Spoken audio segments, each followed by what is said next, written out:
Hello, folks. It's me again, Amanda Enderman, your trusty tour guide in the wonders of the wonderful city, also known as Rio de Janeiro. So, on this video, as you probably have guessed already just by looking at the title, yes, I am gonna talk about the first and foremost purpose of the churches, which was the spread of the Catholic faith. Or back in colonial Brazil, colonial Brazil, no, because the Protestant Reformation had already happened, was already going on by this time. But if we go back to the beginnings of the Catholic Church or the Middle Ages, the Christian faith, because there was no Catholic and Christian division just yet. All right.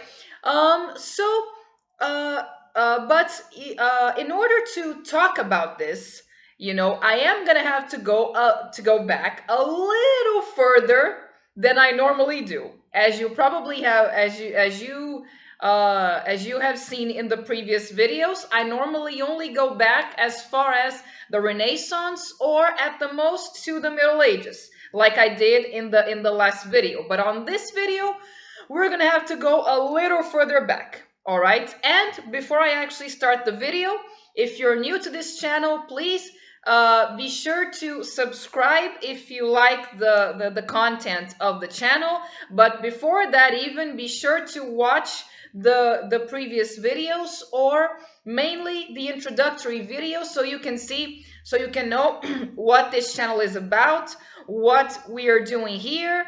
And if you like the content, be sure to subscribe, hit the notification bell so that you can always know when there are new videos, and of course share this video with as many people as you possibly can, so that one day, hopefully, and let us pray for that, since this is a video about religion, so let us pray. Please, Almighty gods, may this channel one day become a robust YouTube channel. I've been a good person. Please help me. So let us pray. All right. So let's jump. So that being said, let's jump right away to the topic of this video, which is entitled "Praying in Rio." All right. So for this, we're gonna have to go back to ancient Rome. Yes, you heard me right, to ancient Rome, specifically to the time of Emperor Constantine. All right. So what happened at this time was a pivotal moment for the Christian faith, as an institution, that is, because you see, until then, Christians in the Roman Empire were nothing other than just another persecuted minority. Okay. In fact, heavily persecuted, and not just by Constantine either. As far back as Nero, as Emperor Nero was known for literally throwing the Christians to the lions in the Colosseum, tying them to poles and throwing pitch on them and then setting them on fire, and other very creative ways of killing people. And you may be asking, but Amanda, why did they do that back in Roman times? And by the way, before the Christians, they also used to do that to Jews as well, back in Roman times, very much so. But so it was not only the Christians. But Amanda, so you may be asking, but Amanda, why would they do that? Why would the Roman emperors, do that? What was the big deal with just letting them, worship whatever god they wanted freely? What did the Roman emperors have against this? Well, the thing is, folks, that it's very hard for us to figure out why, because you see, nowadays we lead far more secular than spiritual lives. If you catch my drift. And you may be saying, "Oh no, Amanda, it's certainly not me. I am a very devoted Christian, or I'm a very devoted Catholic, or I'm a very devoted Jew, and so on. I follow my religion to the letter. You know, my religion is basically my lifestyle." You may say that, but consider this. All right, if you hear it on the news, okay, if you hear it on the news that someone was excommunicated, what usually is your reaction? Or banished from their religious community? What usually is your reaction? Do you think, "Oh no, oh no, poor him, what is to be of him now? Oh my goodness, he's not going to be able to live his life"? No. No, all you may think is that, well, that's a very hard thing to do, to do to the person, but the person may continue to worship, by themselves. Am I right? Or to practice their faith by themselves. Am I right? But the thing is that as far back as the ancient Roman Empire, people, and ancient times, people were far more religious than we are nowadays. All right. And religion literally was people's lives. It ruled people's lives. It's not like today where we have one day of worship a week, normally a week, or in the case of the pagans, a few times a year. And other than that, we go about our daily business, working and partying and all of that. But back then, religion literally was life. All right. And in the case of Rome, before Constantine, Rome was Christian. Oh, sorry, I'm sorry. Rome was pagan. Scratch that. I'm so sorry. It was after. Reverse. Sorry. Roman was, oh my goodness, what's up with me today? Romans were pagan. So, what does it mean to be a pagan? So, what happened was that they worshipped a pantheon of several different gods. The Roman gods and goddesses, basically. So, for instance, they would have Jupiter, which was the equivalent of Zeus in Greek mythology, or Mars, which was the god of war, or Venus, the goddess of love and beauty, or Mercury, which was the messenger of the gods, and so on. Okay, and the Romans already had this idea, just as the Egyptians did before them as well, that if the gods were not adored and worshipped properly, then the very city or the very empire would suffer, would collapse. So the Jews, first and foremost, and after them the Christians, they refused to worship the Roman gods and goddesses. Instead, they wanted to worship their one and only God. All right? Their one and only God. So, in doing so, they were viewed as traitors of the empire. It was seen as if they were on purpose contributing to the destruction of the Roman Empire.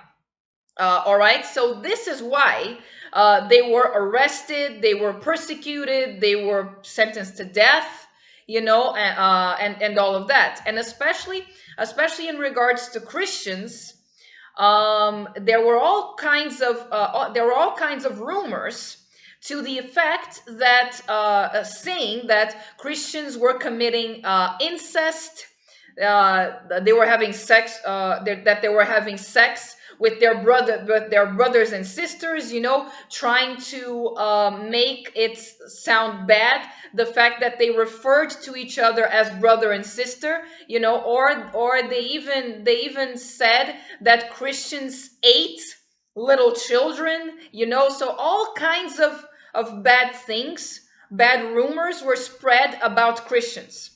But all of that was before Constantine. So what happened to Constantine, to the Emperor Constantine, was the following: that while he was in battle, he had a vision of a cross in the sky, and a voice, and he heard a voice, a really loud voice, saying that by this sign you will triumph, you will win the battle. So he took it as a sign, and he used whatever he could, as ink, probably juice of some berries and such, or even some say that he killed an animal that was passing by and used the animal's blood. So he painted the symbol of the cross on his shield, and he ordered all of his soldiers to do the same. And guess what? He won that battle. So he took this even more so as a sign. And so from then on, he decreed that the official religion of the Roman Empire would be Christianism. So with that, guess what? The pagans, the ones who still insisted in worshiping the Roman gods and goddesses, they were the ones who started being the victims of persecution. Revenge, of course. And with Constantine, after Constantine is when we see the Roman Catholic Church, and it's from then on that the Catholic Church starts being called the Roman Catholic Church. So the Roman Catholic Church began growing and having even more power. All right, it became the new religion of life, so to speak. So going a little further into the Dark Ages. So during the Dark Ages was the highest point. I would say it was the peak of power by the Roman Catholic Church. It became so powerful that so people continued being very, very religious, but now it was no longer with worshiping several gods and goddesses. It was about worshiping the Christian one and only God. All right, so people thought nothing at this time of going to church every single day. Okay, and I even mentioned in a previous video, I believe it was the video about the construction of Rio, that the very word breakfast meant that came from breaking your fast, which in the middle in the Dark Ages could only be done after you went to morning mass. So the church dictated even what time you ate. So that was how strong it was. Okay, uh, and um, uh, and so but furthermore, in the Middle Ages, which as I said in a previous video, started in the 10th century and went on until the 15th century. So in the Middle Ages, and even more so in the Renaissance, people started once again, no, because not before, because it wasn't the case before, but people started living more secular lives. All right, so which meant that people still went to church. They were still Catholics, but or Christians. But here is where you see the development of the so-called Sunday Christians. As we see today, the people who they do go to mass, or to service or to church, every Sunday. But but apart from that, they are leading secular lives. They're having fun. They're going to parties, and they didn't see that as sinful. Whereas by the strict rules of the church, even laughter was seen as something sinful. And the church had very severe punishments for all sorts of things that nowadays we would think like, come on, why are you punishing that? For instance, those who made a dress too ornate, kind of like what I'm wearing today, would be screwed, because they would be punished by having to wear the dressmaker's collar, which was something made of iron and very heavy that you wore around your neck and that locked your hands like this. So everyone would know that you made a dress too ornate. Oh, and painting your lips red. So by basically today, I would be utterly and completely screwed if I were living in the Middle Ages. All right, and if you and it wasn't only that. If you so much as slept during mass, you would wear a really big rosary made of iron on your neck. So once again, everyone would know. So incidentally, I was speaking about being excommunicated in the beginning of the video. So being excommunicated at this time was a permanent social stigma. So let's say, for instance, that you were, I don't know, a merchant. So you were buying and selling stuff, or even selling stuff that you made yourself. And you happen to be excommunicated. No one would buy from you anymore, because your merchandise would then be considered, whatever you were selling would be considered something of the devil. And before I was talking about laughter. So laughter at all was considered an invitation to lust. So you can see that this was the church's view of things in the Dark Ages. But of course, towards the Renaissance, people had experienced plagues, multiple plagues, as I mentioned in the last video about epidemics and pandemics back then, and such. All right. So what people wanted, as we see also in post-war eras, or whenever there's a big catastrophe in our lives, we want to enjoy life to the fullest. I've survived an epidemic or a war, or something like that, or even all of that combined, as was the case in the Middle Ages. You know what? I want to have fun. I want to enjoy life. Life is just too short to go to church every single day. This is what people started thinking in the Renaissance. And also the church was very big, was pushing very much the narrative that worldly goods were sinful as well. So getting rich even by honest work was also sinful, and a plethora of different things. Oh, and not to mention that in the Dark Ages and in the Middle Ages was also a very dark time for the Catholic Church. This was the time in which the Catholic Church started corrupting itself, by selling, literally selling indulgences, which meant, oh, give me a little money. If I'm a bishop or a pope, let's say, I would just say, you know what?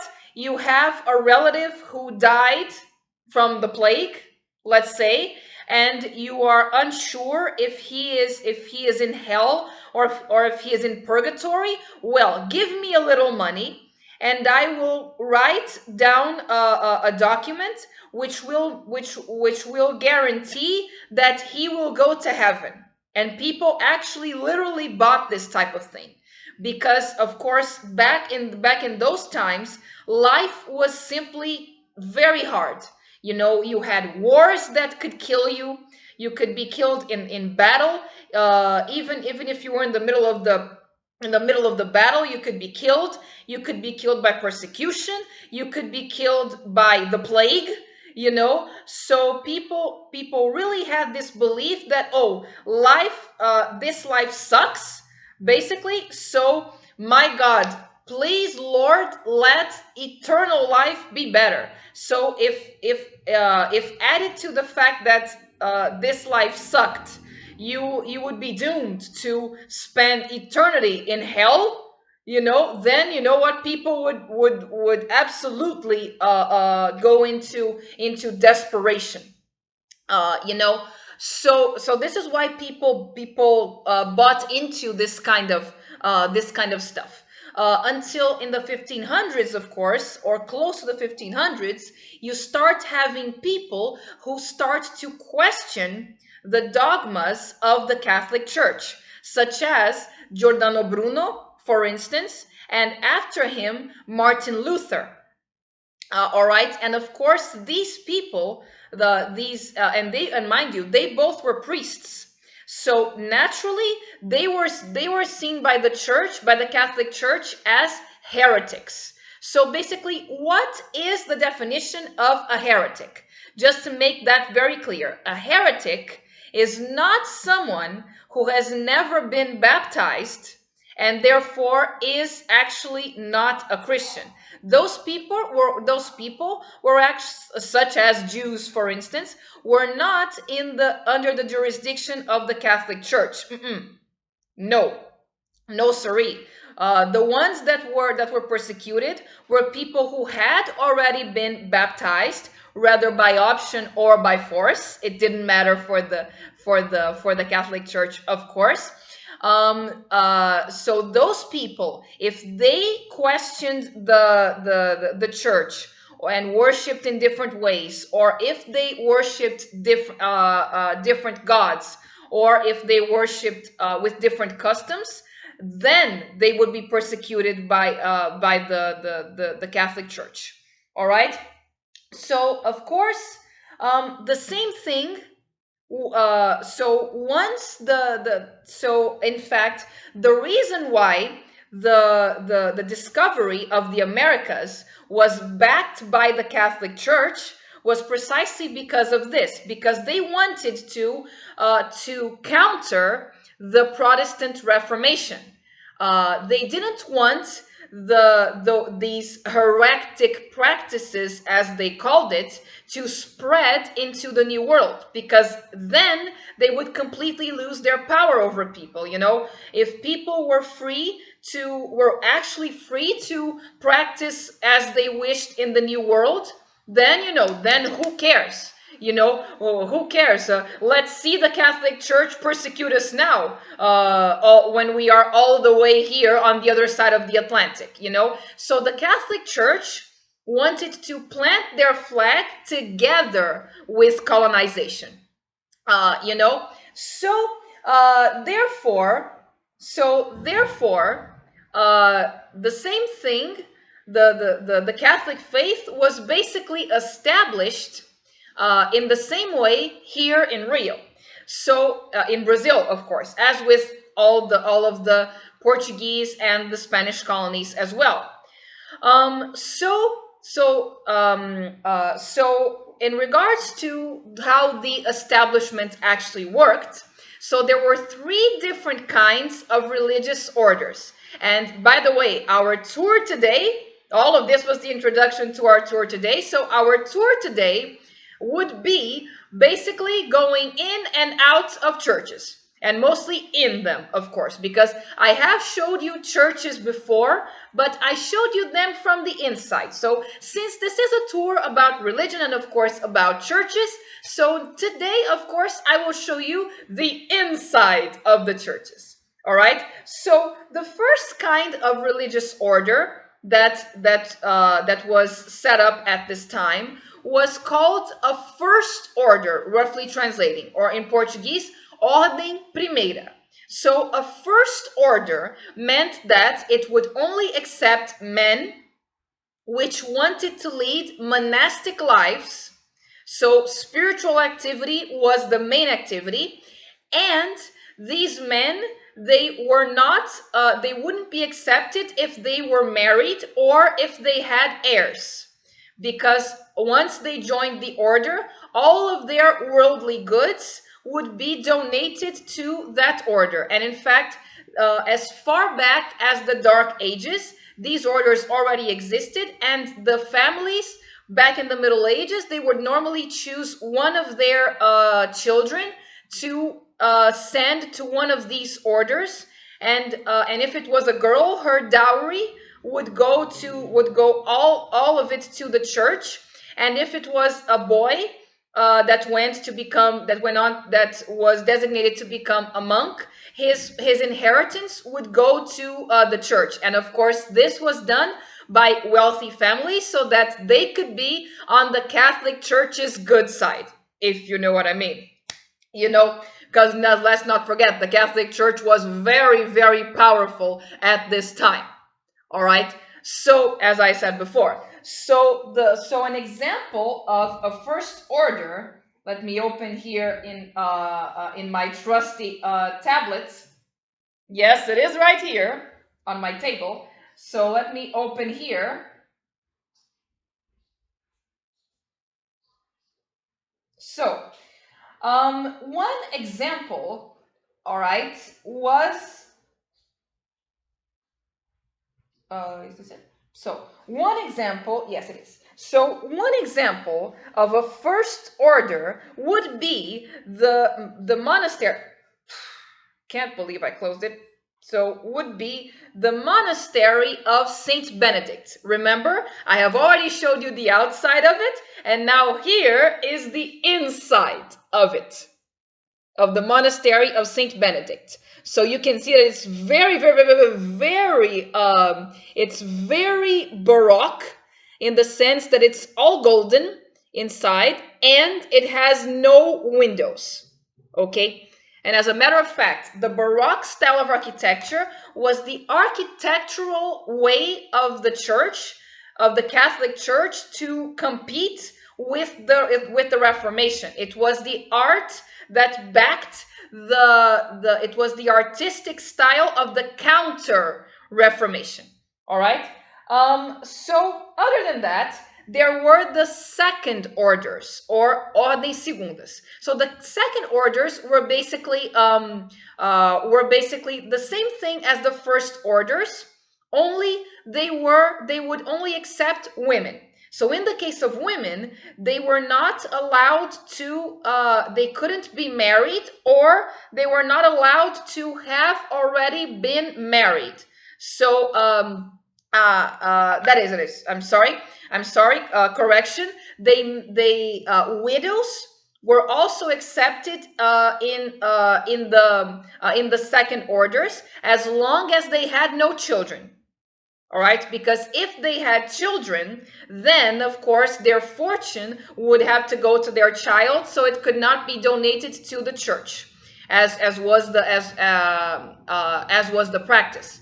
So one example of this here in Rio would be the convent of the Carmelite nuns in Santa Teresa. By the way, both the monastery of Saint Benedict and the convent of the Carmelite nuns are sites that I highly recommend that you go. In fact, the monastery of Saint Benedict is the only church in Rio that they still have mass in Gregorian chant. So it's very interesting to watch. It's something that's very rare nowadays. You know, you can have a taste of what mass was like in the old days. You know, and the mass there is every Sunday at 10 a.m. Though, of course, now with quarantine, all of these churches are closed. But once they reopen, definitely go and visit them and watch the mass, even if you're not a Catholic. It's very worthwhile watching it. And in the specific case of the monastery of Saint Benedict, you get a very big contrast of the senses. You know, because on the one hand you have the Gregorian chant, which is peaceful and makes you relax and contemplate and stuff, and visually you have the Baroque, which, as we know, is anything but peaceful. It's a very dramatic style of architecture. All right. So here, on top of the hill of Santa Teresa, is the convent of the Carmelite nuns. All right. And it is, and it is also open for visitors. That is, of course, parts of it, because the Carmelite nuns, they lead secluded lives. They don't leave the convent, and they avoid contact with people from the outside, basically. So some parts of the convent you can visit and some parts you cannot. But of course, the mass at the convent is one of the things that is opened to the public. And inside the main church of the convent, you'll see this. As you can see, a very different style of architecture. All right, if I'm not mistaken, it's either late Baroque or already Rococo. So, and the reason why I say this is because you can see that there's hardly any gold in the walls. The walls are basically bare, and they're all white. And you see the use of and you see the here. Oh, I'm sorry. Oh boy, sorry. I knew I was gonna do something that I shouldn't. And you can see, let me see. Oh, here my hand is big enough. So, and you can see here. Wait a minute. Where's my finger? Okay, here. You can see here. All right, the use of pastel shades, which is very characteristic of the Rococo style. All right. And you still have curved things, which is also curved shapes, which is also a characteristic which was maintained from the Baroque in the next style of architecture. So other than that, there were the third orders. So the third orders were orders that first and foremost they were how can I say, they were established by regular people, all right? And so the main activity was secular, was not spiritual, and it could be established by both men and women, even men and women together. The members of the order were not required to celebrate the masses. So normally a priest would be designated to celebrate the masses. So it's as if, imagine if I wanted to establish such an order. All I would have to do is gather a group of people and call a priest to celebrate the masses, and there we go. I have the third order, established. So an example of this would be, of course, the Church of Saint Francis of Penance, which is the one at the Lago da Carioca. So this over here is the inside of it. So as you can see, it is also very, very, very, very Baroque. Once again, in fact, this one and the monastery of Saint Benedict are the only two remaining examples of the true Baroque style of architecture in Rio. Okay, so also this is very worthwhile checking out. In fact, they have in the Church of Saint Francis of Penance, they have a guided tour even that you can take. That is once the rules of quarantine allow, of course, once again. But it's very worthwhile checking out, and it costs only 15 reais. So come on, folks. Come on, it's nearly nothing to pay for such a wonderful tour. And I know because I have taken it myself. So I can guarantee that it's very worth your while checking it out. And another question about churches that tourists often ask me is, but Amanda, so okay, you're talking about churches, so which was the very first church to be founded in Rio? So the very first church which was founded in Rio was actually on top of the Castle Hill, Morro do Castelo, and it was founded by the Jesuits. Okay. However, this church no longer exists because, as I said in previous videos, the Castle Hill was destroyed in the 1920s because the sanitation experts thought at the time that the how can I say? They thought that the many diseases that I mentioned before were because of poor air circulation. So they tore down the hill altogether, and with it, down went the church and the school attached to it. So, and the Jesuits, of course, were an order which was very much helping the Counter-Reformation, established by Saint Ignatius of Loyola, and very quickly recognized by Pope Paul III. if I'm not mistaken. If it's the third, all right. So, apart from that, all right, the oldest church in Rio is actually the church of Nossa Senhora do Ó, okay, which is this one, over here, all right. And this over here was the old cathedral of Rio before the modern one became the cathedral, the one that's very well known to this day, and that's to this day is the official archdiocese of Rio. So the thing with these two churches is that while the even though the first church to be established was the one that I showed you, the one beside it was the one who was actually chosen to be the cathedral.